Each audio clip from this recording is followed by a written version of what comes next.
வணக்கம். இன்றைய உரையாடலுக்கு உங்களை வரவேற்கிறோம். இன்னைக்கு நம்ம பார்க்க போறது நம்ம தமிழ் பாரம்பரியத்தோட ரொம்ப ஆழமான வேர்கள்ல ஒண்ணு. அதே சமயம் இன்னைக்கும் உயிர்ப்போட இருக்கிற சித்த மருத்துவ முறை பத்தி தான். எங்க கிட்ட இருக்கிற இந்த ஆய்வு கட்டுரை அதோட பல பரிமாணங்களை நல்லா அலசுது. ஆமாங்க.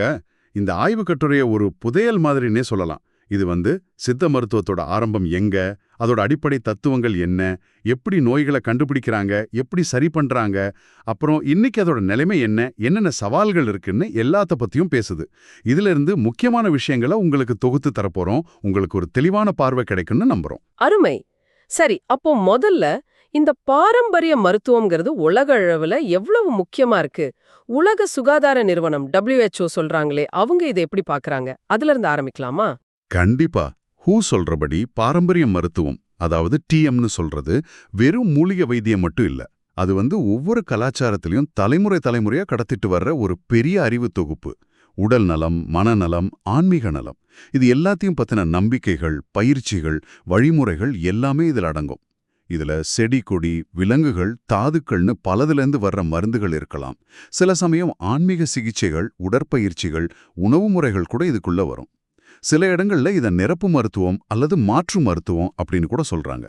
முக்கியமா இது ஒவ்வொரு இடத்தோட கலாச்சாரம், வரலாறு, தத்துவத்தை பொறுத்து மாறுபடும். இதோட தேவை உலக அளவுல எப்படி இருக்கு? குறிப்பா இந்த நவீன மருத்துவம் சரியா போய் சேராத இடங்கள்ல இதோட பங்கு எப்படி? அது ரொம்ப முக்கியமான கேள்வி. பாருங்க, வளரும் நாடுகள்ல 1/3 மக்களுக்கு இன்னும் அத்தியாவசியமான நவீன மருந்துகளே கிடைக்கிறதில்ல. அந்த மாதிரி சூழல்ல தான் பாரம்பரிய மருத்துவத்தோட தேவை ரொம்ப அதிகமாகுது. ஏன்னா இது பெரும்பாலும் அந்தந்த ஊர்லயே கிடைக்குது, விலை குறைவா இருக்கு. அது மட்டும் இல்லாம அந்த பகுதி மக்களோட கலாச்சாரத்தோட, அவங்க நம்பிக்கைகளோட ரொம்ப ஒன்றி போயிருக்கு. உதாரணத்துக்கு, ஆப்பிரிக்காவில் கிட்டத்தட்ட 80% மக்கள் அவங்களோட முதல் சுகாதார தேவைக்கு பாரம்பரிய மருத்துவத்தை தான் நம்பி இருக்காங்கன்னு WHO சொல்லுது. 80%? ஆமா, ஆசியா, லத்தீன் அமெரிக்கா இங்கேயும் இது பரவலா பயன்பாடுல இருக்கு. இப்போ உகாண்டாவில் ஒரு கணக்கு பார்த்தீங்கன்னா, கிராமத்துல ஒரு நவீன டாக்டருக்கு 20,000 பேர் இருப்பாங்க. ஆனா ஒரு பாரம்பரிய வைத்தியர் 200 - 400 பேருக்கு ஒருத்தர் இருப்பாங்க. இதுவே கிராமங்கள்ல இதோட தேவையை காட்டுது இல்லையா? ஆமா. ஆனா ஆச்சரியமா, இந்த வளர்ந்த நாடுகள்லயும் கூட மக்கள் இத தேடி போறதா ஆய்வு சொல்லுதே. அது ஏன்? ஆமா, அது ஒரு சுவாரஸ்யமான விஷயம். வளர்ந்த நாடுகள்லயும் இந்த நிரப்பு மாற்று மருத்துவம், அதாவது CAMன்னு சொல்றாங்கல்ல, அதோட பயன்பாடு நல்லாவே அதிகரிச்சிருக்கு. இப்போ ஆஸ்திரேலியா, கனடா, அமெரிக்கா, பிரான்ஸ் இந்த மாதிரி நாடுகள்லாம் கிட்டத்தட்ட பாதிக்கு மேல மக்கள் ஒரு தடவையாவது CAM முயற்சி பண்ணியிருக்கிறாங்க. இதுக்கு காரணம் பல விஷயங்கள் சொல்லலாம். ஒன்று, இந்த ரசாயன மருந்துகளோட பக்க விளைவுகள் பத்தின ஒரு பயம். இன்னொன்று, சில சமயம் நவீன மருத்துவம் நோயை மட்டும் பார்க்குது, ஆனா மனுஷனை முழுசா பார்க்கறது இல்லைங்கிற ஒரு உணர்வு. அதனால மக்கள் உடல்நல பிரச்சனைகளுக்கு ஒரு முழுமையான, ஒரு இயற்கையான தீர்வு வேணும்னு பாரம்பரிய முறைகள் பக்கம் திரும்புறாங்க. சரி, இந்த உலகளாவிய சூழல்ல இந்தியாவை பார்த்தா இங்க பாரம்பரிய மருத்துவ முறைகளுக்கு ஒரு தனி இடமே இருக்கு இல்லையா? நிச்சயமா இந்தியாவை பாரம்பரிய மருத்துவத்தோட தொட்டில்னே சொல்லலாம். நீங்க பாருங்க, ஆயுர்வேதம், சித்தா, யுனானி, யோகா, இயற்கை மருத்துவம், ஹோமியோபத்தின்னு 6 சிஸ்டம்ஸ் அரசாங்கத்தாலேயே அங்கீகரிக்கப்பட்டிருக்கு. இதைத்தான் நாம இந்திய மருத்துவ முறைகள் ISMன்னு சொல்றோம். இதுல ஆயுர்வேதம் வட இந்தியாவிலையும் கேரளாவிலையும் ரொம்ப ஃபேமஸ். யுனானி அரேபிய பேர்ஷிய மருத்துவத்திலிருந்து வந்தது. அது நாடு முழுக்க, குறிப்பா இஸ்லாமிய மக்கள் மத்தியில புழக்கத்துல இருக்கு. நாம இன்னைக்கு ஆழமா பார்க்க போறது முக்கியமா தமிழ்நாட்டோட அடையாளமா இருக்கிற, அப்புறம் தென் கேரளா, தமிழர் வாழ்ற மற்ற நாடுகள்லயும் இருக்கிற சித்த மருத்துவ முறை SSM. இதோட வரலாறு ரொம்ப பழமையானது, ரொம்ப தனித்துவமானதுன்னு சொல்றாங்களே. உண்மை. சித்த மருத்துவம் நம்ம திராவிட பண்பாட்டோட ஆணிவேர்லேருந்து ஒரு மிக தொன்மையான முறை. சில பேர் இதோட ஆரம்பத்தை கிமு 10,000 வருஷத்துக்கு முன்னாடி கூட கொண்டு போறாங்க. கிமு 4,000 வரைக்கும் இருக்கலாம்னு சொல்றாங்க. அப்படின்னா இது உலகத்துல இருக்கிற பல மருத்துவ முறைகளை விட பழமையானதா இருக்க வாய்ப்பு இருக்கு. இந்த சிந்து சமவெளி நாகரிகம், ஹரப்பா, மொஹஞ்சதாரோ, அங்க கிடைச்ச சில பொருட்கள், நடராஜர் சிலைகள், அங்கிருந்த வழிபாட்டு முறை, சில பாத்திரங்கள், இதெல்லாம் சித்த மருத்துவத்தோட தொடர்புடையதா இருக்கலான்னு சில சான்றுகள் இருக்கு. இது வேத காலத்துக்கு முன்னாடியே இருந்ததுங்கிறது ஒரு முக்கியமான கருத்து. ஏன்னா வேதங்கள் ஆரியர்கள் வந்ததுக்கு அப்புறம்தான் கிமு 1200-700 தொகுக்கப்பட்டதா வரலாறு சொல்லுது. ஓ, அப்படியா? இதோட தோற்றத்தை பத்தி சில புராண கதைகளும் சொல்றாங்களே. முதல் சித்தர் சிவனே அப்படின்னு. ஆமா, அந்த மரபு வழி கதைகளின்படி சித்த மருத்துவத்தோட ஆதிகுரு சிவன்தான். அவர் இந்த ஞானத்தை பார்வதி தேவிக்கு சொல்ல, அவங்க நந்திதேவருக்கு சொல்ல, நந்திதேவர் அகத்தியர் உட்பட ஒரு 18 சித்தர்களுக்கு இத கொடுத்ததா ஒரு ஐதீகம் இருக்கு. இதுல அகத்திய முனிவர் தான் சித்த மருத்துவத்தோட தந்தை, தமிழ் மொழியோட தந்தைன்னு கூட நம்ம போற்றுறோம். அப்போ இந்த சித்தர்கள்னா யாரு? அவங்க வெறும் வைத்தியர்கள் மட்டும்தானா? அதுதான் இல்ல. சித்தர்கள் வெறும் டாக்டர்ஸ் கிடையாது. அவங்க ஞானிகள், அறிவியலாளர்கள், தத்துவவாதிகள், ரசவாதிகள், யோகிகள்னு பல முகங்கொண்டவங்க. சித்திங்கிற சொல்லுக்கு அர்த்தமே சாதனை அல்லது முழுமை அல்லது அமானுஷ்ய ஆற்றல்னு சொல்லலாம். அஷ்டம சித்திகள்னு 8 விதமான பெரிய சக்திகளை பெற்றவங்க தான் சித்தர்கள். அவங்களோட முக்கிய நோக்கமே யோகம், தியானம், ரசவாதம், மருந்து. இது மூலமா அந்த மனித உடம்ப நோய், மூப்பு, சாவு இதிலிருந்து பாதுகாத்து ஒரு முழுமையான நிலைக்கு, அதாவது காயசித்தி நிலைக்கு கொண்டு போறது. அவங்க பிரபஞ்சத்தோட ரகசியங்களையும் மனுஷனுக்கும் இயற்கைக்கும் உள்ள ஆழமான தொடர்பையும் தங்களோட உள்ளுணர்வு, யோக ஞானம், அப்புறம் சோதனைகள் மூலமா கண்டுபிடிச்சவங்க. ஒரு வகையில அவங்கள ஆன்மீக விஞ்ஞானிகள்னு சொல்லலாம். இந்த சித்தர்கள்ல முக்கியமானவங்க, அவங்க பங்களிப்பு பத்தி கொஞ்சம் சொல்ல முடியுமா? அகத்தியர், திருமூலர், போகர், கோரக்கர், இடைக்காடர், தன்வந்தரின்னு இப்படி ஒரு 18 சித்தர்கள் ரொம்ப முக்கியமானவங்கன்னு சொல்றாங்க. ஒவ்வொருத்தரும் சித்த மருத்துவத்தோட வெவ்வேறு பிரிவுகள்ல சிறந்து விளங்கியிருக்காங்க. உதாரணமா திருமூலர் எழுதின திருமந்திரம், அதுல சித்த மருத்துவ தத்துவங்கள், யோக ரகசியங்கள் நிறைய இருக்கு. போகர் ரசவாதத்துல, அதாவது ஆல்கெமில ரொம்ப பெரிய ஆள்னு சொல்றாங்க. இவங்க தங்களோட அறிவெல்லாம் பனை ஓலைச்சுவடிகள்ல எழுதி வச்சாங்க.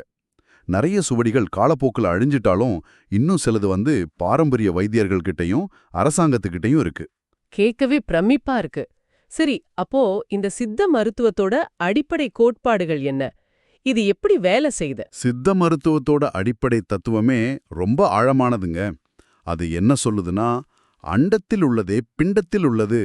அதாவது இந்த பிரபஞ்சம் எப்படி 5 அடிப்படை மூலங்களால, பஞ்சபூதங்கள்னு சொல்றோம் இல்லையா, மண், நீர், தீ, காற்று, ஆகாயம், இதால ஆனதோ அதே மாதிரி தான் நம்ம மனுஷ உடம்பும் இந்த 5 பூதங்களால ஆனது. மனித உடல் 96 தத்துவங்களால ஆனதுன்னு இதுல உடல், உடலியல், உளவியல், அறிவு சார்ந்த அம்சங்கள் எல்லாமே அடங்கும். அப்புறம் உடம்புல கிட்டத்தட்ட 72,000 ரத்த நாளங்கள், 1300 நரம்புகள் இருக்கணும். மனுஷனை 4444 விதமான நோய்கள் தாக்கலானும் சித்தம் சொல்லுது.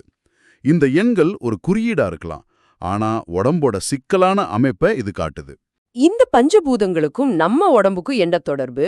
வாதம், பித்தம், கபம்னு 3 சொல்றாங்களே, அது என்ன? ரொம்ப முக்கியமான கேள்வி இது. இந்த 5 பூதங்கள் இருக்கு இல்லையா, அதோட வெவ்வேறு சேர்க்கைகள் தான் உடம்போட அடிப்படை உயிர் சக்திகளான 3 தோஷங்களை, அதாவது முக்குற்றங்களை உருவாக்குது. அது என்னன்னா, 1 வாதம். இது காற்றும் ஆகாயமும் சேர்ந்தது. உடம்போட எல்லா இயக்கங்களையும், அசைவுகள், நரம்பு மண்டலம் வேலை செய்யறது, மூச்சு விடுறது, கழிவு வெளியே போறது எல்லாத்தையும் இதுதான் கண்ட்ரோல் பண்ணுது. ஓஹோ. 2வது பித்தம். இது நெருப்பு சம்பந்தப்பட்டது. உடம்பு சூடு, ஜீரணம், பார்வை, அறிவு, உணர்ச்சிகள் இதையெல்லாம் இது பாத்துக்குது. 3வது கபம். இது நீரும் மண்ணும் சேர்ந்தது. உடம்புக்கு தெம்பு, உறுதி, அந்த மசகுத்தன்மை, லூப்ரிகேஷன், நோய் எதிர்ப்பு சக்தி, உடம்போட கட்டமைப்பை பாத்துக்கிறது இதுதான். சரி. ஒரு ஆரோக்கியமான மனுஷன் உடம்புல இந்த 3, வாதம் 4 பங்கு, பித்தம் 2 பங்கு, கபம் 1 பங்கு, 4-1 அப்படிங்கிற ஒரு விகிதத்துல ஒரு சமநிலையில இருக்கும். இந்த பேலன்ஸ் எப்போ கெடுதோ அப்போ நோய் வருது. இதுதான் சித்த மருத்துவத்தோட பேசிக் கான்செப்ட். இந்த முக்குற்றங்களை தாண்டி உடம்போட மத்த பாகங்கள் பத்தியும் சித்தம் பேசுதா? ஆமா, முக்குற்றங்கள் உடம்போட செயல்பாடுகளை பாத்துக்குதுன்னா, உடம்போட அமைப்புக்கு ஆதாரமா 7 உடல் தாதுக்கள் இருக்குன்னு சித்தம் சொல்லுது. சப்த தாதுக்கள்னு பேரு. அது சாரம், ரசம், பிளாஸ்மா மாதிரி, செந்நீர், குருதி, இரத்தம், ஊன், தசை, கொழுப்பு, எம்பு, எலும்பு, மூளை மஜ்ஜை, எலும்பு மஜ்ஜை, நரம்பு, அப்புறம் சுக்லம், சுரோனிதம், ஆண் பெண் இனப்பெருக்க திரவம். இந்த 7 தாதுக்களும் ஒன்னிலிருந்து ஒன்னு படிப்படியா உருவாகுதுன்னும், இதோட ஆரோக்கியமும் முக்குற்றங்களோட சமநிலையும் ஒன்னோட ஒன்னு சம்பந்தப்பட்டதுன்னு சித்தம் சொல்லுது. ட்ரீட்மெண்ட்டோட நோக்கமே இந்த முக்குற்றங்களை பேலன்ஸ் பண்ணி தாதுக்களை பலப்படுத்துறது தான். நாள், பருவகாலம் இதுக்கெல்லாம் கூட இந்த தோஷங்களோட தொடர்பு இருக்குன்னு சொல்றது கேட்க ரொம்ப சுவாரஸ்யமா இருக்கு. ஆமா, இது சித்த மருத்துவத்தோட ஒரு ஸ்பெஷாலிட்டி. ஒரு நாளை 6 சிறு பொழுதுகளா பிரிச்சிருக்காங்க. காலை, நண்பகல், ஏற்பாடு, மாலை, யாமம், வைகறைன்னு ஒவ்வொன்றும் 4 மணி நேரம். அதே மாதிரி ஒரு வருஷத்தை 6 பெரும் பொழுதுகளா, இளவேனில், முதுவேனில், கார், கூதிர், முன்பனி, பின்பனின்னு ஒவ்வொன்றும் 2 மாசம்.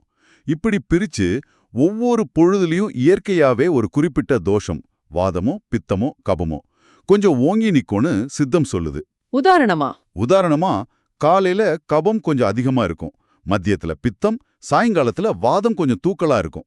இதை அனுசரிச்சு நம்ம சாப்பாடு, வாழ்க்கை முறையை அமைச்சுக்கிட்டா தோஷங்கள் சமநிலையில இருந்து ஆரோக்கியமா இருக்கலாங்கிறது இதோட ஒரு பிராக்டிக்கல் அப்ளிகேஷன். ஒரு நோய எப்படி கண்டுபிடிக்கிறாங்க? சித்த மருத்துவத்தோட நோயறிதல் முறைகள், டயக்னோசிஸ் எப்படி இருக்கும்? சித்த மருத்துவத்துல நோய் நாடல், அதாவது நோயை கண்டுபிடிக்கிற முறை ரொம்ப டீட்டெயில்டானது. இதுக்கு எண் வகை தேர்வுன்னு பேரு. 8 விதமான பரிசோதனைகள் இதுல இருக்கு. 1 நாடி, பல்ஸ் பார்க்கறது. இது ரொம்ப முக்கியம். இதை வச்சே வாதம், பித்தம், கபம் 3ஓட நிலையையும் ரொம்ப துல்லியமா சொல்ல முடியும். ஆண்களுக்கு வலது கையிலையும் பெண்களுக்கு இடது கையிலையும் பார்ப்பாங்க. சரி. 2 ஸ்பரிஷம், தொட்டு பார்த்து உடம்போட சூடு, குளிர்ச்சி, வறட்சி அறியறது. 3 நாக்கு, நாக்கோட கலர் அதுல படியறத வச்சு உள்ளுறுப்புகளோட நிலையை அறியலாம். 4 நிறம், உடவு நிறத்துல வர்ற மாற்றங்கள். 5 மொழி, குரலோட தன்மை அதுல வர்ற மாற்றங்கள். 6 விழி, கண்ணோட நிறம், ஒளி, பார்வைத்திறன்ல வர்ற மாற்றங்கள். 7 மலம், அதோட நிறம், தன்மை, வாசனை, அளவை வச்சு ஜீரண மண்டலத்தோட ஆரோக்கியத்தை பார்க்கலாம். 8 மூத்திரம், யூரின் டெஸ்ட். இதுல நீர்க்குறின்னு அதோட நிறம், வாசனை, அடர்த்தியை பார்க்கறது இருக்கு. அதோட நெய்க்குறின்னு ஒரு ஸ்பெஷல் டெக்னிக் இருக்கு. நெய்க்குறியா? அது என்ன? ஆமா, நெய்க்குறி. இதுல யூரின் மேல ஒரு சொட்டு நல்லெண்ணெயை விட்டு அது எப்படி பரவுது, என்ன ஷேப் எடுக்குதுங்கிறத வச்சு நோயோட தன்மை, அதோட தீவிரம், குணமாகுமா ஆகாதாங்கிற வரைக்கும் கணிக்க முடியும்னு சொல்றாங்க. இது ரொம்ப தனித்துவமான ஒரு முறை. இந்த எண் வகை தேர்வுல நாடி பரிசோதனையும் இந்த நெய்க்குறி பரிசோதனையும் சித்த மருத்துவத்துக்கே உரிய ரொம்ப முக்கியமான நுட்பங்கள். ஓகே. இப்போ சித்த மருத்துவத்துல பயன்படுத்துற மருந்துகள் பத்தி சொல்லுங்க. இது ஆயுர்வேதத்திலிருந்து எப்படி வேறுபடுது? ரெண்டுலையுமே மூலிகைகள் ரொம்ப முக்கியம்தான். ஆனா சித்த மருத்துவம் தாது பொருட்கள், அதாவது மினரல்ஸ், அப்புறம் உலோகங்கள், மெட்டல்ஸ், உபரசங்கள், பாஷாணங்கள், உப்பு வகைகள், இதுக்கெல்லாம் கொஞ்சம் கூடுதல் முக்கியத்துவம் கொடுக்குது. தங்கம், வெள்ளி, இரும்பு, தாமிரம், ஈயம், பாதரசம்னு உலோகங்களையும், முத்து, பவழம் மாதிரியான பொருட்களையும், கந்தகம், அரிதாரம், மனோசிலைன்னு கனிமங்களையும், ஏன் சில விஷத்தன்மை உள்ள பாஷாணங்களை கூட. விஷத்தன்மை உள்ளதையா? ஆமா, ஆனா அப்படியே பயன்படுத்த மாட்டாங்க. சுத்தின்னு பலவிதமான சுத்திகரிப்பு முறைகள் இருக்கு. அது மூலமா அதோட நச்சுத்தன்மையை நீக்கி மருத்துவ குணத்தை மட்டும் அதிகப்படுத்தி மருந்துகளா பயன்படுத்துறாங்க. இது சித்த மருத்துவத்தோட ரொம்ப பெரிய ஸ்பெஷாலிட்டி. விலங்கு பொருட்களும் ஜீவ வகுப்பும் பயன்படுத்துறாங்க. ஆயுர்வேதத்துல மூலிகை பயன்பாடு இன்னும் கொஞ்சம் அதிகம்னு சொல்லலாம். மருந்துகளை எடுத்துக்கிற முறைகள் எப்படி இருக்கு? காயகல்பம்னு ஒரு விஷயம் சொன்னீங்களே, அது ரொம்ப முக்கியமா தெரியுது. அது என்ன? மருந்துகள் கொடுக்கிற முறைகளை பொதுவா உள்மருந்துகள், அதாவது சாறு, சூரணம், லேகியம், பற்பம், செந்தூரம், மாத்திரைன்னு ஒரு 32 வகை சொல்றாங்க. அதே மாதிரி வெளிப்பிரயோகங்கள், பத்து போடுறது, பூச்சு, ஒற்றடம், புகை பிடிக்கிறது, நசியம் பண்றது, வேது பிடிக்கிறது, ரத்தம் வாங்குறதுன்னு இதுலயும் ஒரு 32 வகை இருக்கு. இப்போ காயகல்பம், இது சித்த மருத்துவத்தோட ஒரு உச்சக்கட்ட நிலைனே சொல்லலாம். காயம்னா உடம்பு, கல்பம்னா அதை உறுதிப்படுத்துறது, நிலைநிறுத்துறது. இது உடம்ப நோய் நொடி இல்லாம இளமையோட தெம்போட ரொம்ப நாளைக்கு வச்சுக்க உதவுற ஸ்பெஷல் மருந்துகளையும் யோகா, பிராணாயாம மாதிரி பயிற்சிகளையும் குறிக்குது. இது வெறும் நோய் வராம தடுக்கிறது மட்டும் இல்ல, மனுஷன் உடம்போட முழு பொட்டன்ஷியலையும் வெளிக்கொண்டு ஆயுள நீட்டிக்கிற ஒரு வழிமுறை. இது சித்தர்கள் ரொம்ப முக்கியமா கவனம் செலுத்தின ஒரு விஷயம். இது நவீன மருத்துவத்துல நீண்ட ஆயுள் பத்தி தேடுறாங்களே, அதுக்கு ஒரு வித்தியாசமான கோணத்தை கொடுக்குது. சரி. இந்த சித்த மருத்துவ சிகிச்சை முறைகள் பொதுவா இந்த மாதிரி நோய்களுக்கு நல்ல பலன் தருது. இப்போ அதோட நிலைமை எப்படி இருக்கு? சிகிச்சையோட முக்கிய நோக்கமே அந்த ஏற்றத்தாழ்வா இருக்கிற வாதம், பித்தம், கபம், அந்த 3ஐயும் நார்மல் பேலன்ஸ்க்கு கொண்டு வர்றதும் அந்த 7 உடல் தாதுக்களையும் பலப்படுத்துறதும் தான். இதுக்கு சரியா பத்தியம், அதாவது சாப்பாட்டு கட்டுப்பாடு ரொம்ப முக்கியம். அப்புறம் மருந்து, ஒழுக்கமான வாழ்க்கை முறை எல்லாமே தேவை. சித்த மருத்துவத்தை பொது மருத்துவம், அறுவை மருத்துவம்னு 8 அங்கங்களா அஷ்டாங்கா பிரிச்சாலும் நடைமுறையில குழந்தை மருத்துவம், பாலவாகடம், விஷக்கடி முறிவு, விட மருத்துவம், கண் மருத்துவம் இதுக்கெல்லாம் அதிக முக்கியத்துவம் இருக்கு. குறிப்பா சொல்லணும்னா லிவர் பிரச்சனைகள், மஞ்சள் காமாலை, இரத்த சோகை, மூலம், அல்சர், தோல் நோய்கள், சொரியாசிஸ், எக்ஸிமா மாதிரி, அப்புறம் மூட்டு வலிகள், ஆஸ்துமா, இந்த மாதிரி நாட்பட்ட கிரானிக் நோய்களுக்கு சித்த மருத்துவம் நல்ல ரிசல்ட் கொடுக்குதுன்னு நம்பப்படுது. சில ரீசெண்ட் ஆய்வுகள்ல HIV எய்ட்ஸ் நோயாளிகளோட வாழ்க்கை தரத்தை உயர்த்துறதுக்கும் கேன்சர், டயபெட்டிஸ் மாதிரி நோய்களை மேனேஜ் பண்றதுக்கும் சில சித்த மருந்துகள் உதவலான்னு சொல்றாங்க. ஆனா இதை உறுதியா சொல்ல இன்னும் நிறைய விரிவான முறையான அறிவியல் ஆய்வுகள், கிளினிக்கல் ட்ரையல்ஸ் தேவைப்படுது. இவ்வளவோ சிறப்புகள், இவ்ளோ பழமை வாய்ந்த ஒரு மருத்துவ முறை ஏன் இன்னும் உலக அளவுல இந்த மாடர்ன் மெடிசன் அளவுக்கு போகல? என்னென்ன தடைகள், சவால்கள் இருக்கு? இதுக்கு பல காரணங்கள் இருக்குங்க. ஒன்னு, நான் முதல்லே சொன்ன மாதிரி சித்த மருத்துவத்தோட பல மூல நூல்கள் பழந்தமிழ்ல ஓலைச்சுவடிகள் இருக்கு. அதையெல்லாம் தேடி எடுத்து சரியா புரிஞ்சுகிட்டு இன்னைக்கு இருக்கிற மொழிக்கும் மத்த உலக மொழிகளுக்கும் மொழிபெயர்க்கிற வேலை இன்னும் முழுசா நடக்கல. அது ஒரு பெரிய சவால். அடுத்ததாம், பல பாரம்பரிய சித்த மருத்துவர்கள் அவங்க பரம்பரையா வச்சிருக்கிற சில மருந்து செய்முறைகள், சிகிச்சை நுணுக்கங்களை முழுசா வெளியில சொல்ல தயங்குறாங்க. இது ஒரு பக்கம் அந்த அறிவை பாதுகாத்தாலும் இன்னொரு பக்கம் அது பரவலா பயன்படுறத தடுக்குதுன்னு சொல்லலாம். உண்மைதான். மூணாவதா, இந்த நவீன அறிவியல் பார்வையில பார்க்கும்போது பல சித்த மருந்துகளோட பாதுகாப்பு, அதாவது சேஃப்டி, அதோட செயல்திறன், எஃபிகசி, தரம், குவாலிட்டி, இது குறித்த போதுமான அறிவியல் பூர்வமான டேட்டா இன்னும் இல்ல. மூலிகை தாதுக்களை சேகரிக்கிறதுலேருந்து மருந்து செய்யற வரைக்கும் ஒரு சீரான தரக்கட்டுப்பாடு, ஸ்டாண்டர்டைசேஷன் கொண்டு வரது ஒரு பெரிய சவாலா இருக்கு. இது தவிர முறையான சட்டத்திட்டங்கள், ரெகுலேட்டரி பாலிசிஸ், காப்புரிமை பிரச்சனைகள், சில மூலப்பொருட்கள் கிடைக்கிறதுல இருக்க சிரமங்கள், இதெல்லாமும் தடைகள் தான். இவ்வளவு சவால்கள் இருந்தாலும் எதிர்காலத்துல சித்த மருத்துவத்துக்கு நல்ல வாய்ப்புகள் இருக்கா? நிச்சயமா இருக்கு. இப்ப பாருங்க, உலக அளவிலேயே மக்கள் இயற்கை மருத்துவ முறைகள் மேலேயும் அந்த முழுமையான ஹாலிஸ்டிக் அப்ரோச் மேலேயும் அதிக ஆர்வம் காட்ட ஆரம்பிச்சிருக்காங்க. WHO மாதிரியான அமைப்புகளும் பாரம்பரிய மருத்துவத்தை முறையா ஆய்வு செஞ்சு நவீன சுகாதார அமைப்போட எப்படி இணைக்கலாம்னு யோசிக்கிறாங்க, ஊக்கப்படுத்துறாங்க. சித்த மருத்துவத்தோட அந்த ஸ்பெஷலான தாது, உலோக பயன்பாடு, அதோட சுத்தி முறைகள், காயகல்பம் மாதிரி ஆழமான கான்செப்ட்ஸ், நோயை அணுகிற அதோட முழுமையான பார்வை, இதெல்லாம் நவீன மருத்துவத்துக்கு புதுசா சில விஷயங்களை கத்துக் கொடுக்கலாம். ரிவர்ஸ் ஃபார்மகாலஜின்னு ஒரு அப்ரோச் இருக்கு. அதாவது பாரம்பரியமா யூஸ் பண்ற ஒரு மருந்து என்ன பண்ணுதுன்னு பார்த்து அது எப்படி வேலை செய்யுது, அதுல என்ன கெமிக்கல் இருக்குன்னு ரிவர்ஸ்ல போய் ஆராய்ஞ்சு அது மூலியமா புது மருந்து கண்டுபிடிக்கிறது. இந்த முறையில சித்த மருத்துவ அறிவை பயன்படுத்தி நிறைய புது விஷயங்களை கண்டுபிடிக்க வாய்ப்பு இருக்கு. முக்கியமா தேவை என்னன்னா, இந்த ஓலைச்சுவடிகளை சரியா ஆவணப்படுத்தணும், மொழிபெயர்க்கணும். நிறைய அறிவியல் ஆய்வுகள் நடத்தணும், தரக்கட்டுப்பாட்டை கொண்டு வரணும், அரசாங்கத்தோட ஆதரவும் பாலிசி சப்போர்ட்டும் கிடைக்கணும். இதெல்லாம் நடந்தா சித்த மருத்துவம் இந்தியாலையும் சரி உலக அளவிலையும் சரி ஒரு முக்கியமான இடத்தை பிடிக்கும் என்பதில் சந்தேகமே இல்லை. மிக தெளிவா சொன்னீங்க. இந்த உரையாடல்ல சித்த மருத்துவத்தோட ஆழமான வரலாறு, அண்டத்தில் உள்ளதே பிண்டத்தில் அப்படிங்கிற அதோட அடிப்படை தத்துவம், முக்குற்றம், பஞ்சபூதம் மாதிரியான கோட்பாடுகள், அப்புறம் நாடே நீ குறி மாதிரி அதுக்கே உரிய நோயறியும் முறைகள், தாதுக்கள் உலோகங்களோட பயன்பாடு, காயக்கல்பங்கிற அந்த சிறப்பு சிகிச்சை, அது சந்திக்கிற சவால்கள், அதோட எதிர்காலத்துக்கான நம்பிக்கை, இப்படி பல விஷயங்களை விரிவாக பார்த்தோம். உங்களுக்கும் சித்த மருத்துவம் பத்தி ஒரு ஆழமான புரிதல் கிடைச்சிருக்கும்னு நம்புறோம். உண்மைதான். சித்த மருத்துவம்ங்கிறது வெறும் நோய்க்கான மருந்து மட்டும் இல்ல, அது ஒரு வாழ்க்கை முறை, ஒரு வாழ்க்கை நெறி. உணவே மருந்து, மருந்தே உணவுங்கிற அதோட பார்வை இன்னைக்கு நமக்கு எவ்வளவு முக்கியம்னு பாருங்க. இந்த பழந்தமிழர் ஞானம், ஆரோக்கியம் பத்தின நம்ம நவீன சிந்தனைகளை எப்படி இன்னும் மேம்படுத்த முடியும்? குறிப்பா வெறும் நோயை சரி பண்றதை தாண்டி மனுஷ உடம்போட முழு ஆற்றலை அடைஞ்சு ரொம்ப காலம் ஆரோக்கியமா வாழ வழிகாட்டுற காயகல்பம் மாதிரி சித்தர்களோட உயர்ந்த கருத்துக்கள் இன்னைக்கு இருக்கிற இந்த வேகமான வாழ்க்கை சூழல்ல நமக்கெல்லாம் என்ன செய்தியை சொல்லுது? இது நீங்களே கொஞ்சம் சிந்திச்சு பார்க்க வேண்டிய ஒரு விஷயம். இந்த அருமையான சிந்தனையுடன் இன்றைய ஆய்வை நிறைவு செய்கிறோம். மீண்டும் அடுத்த உரையாடலில் சந்திப்போம். நன்றி.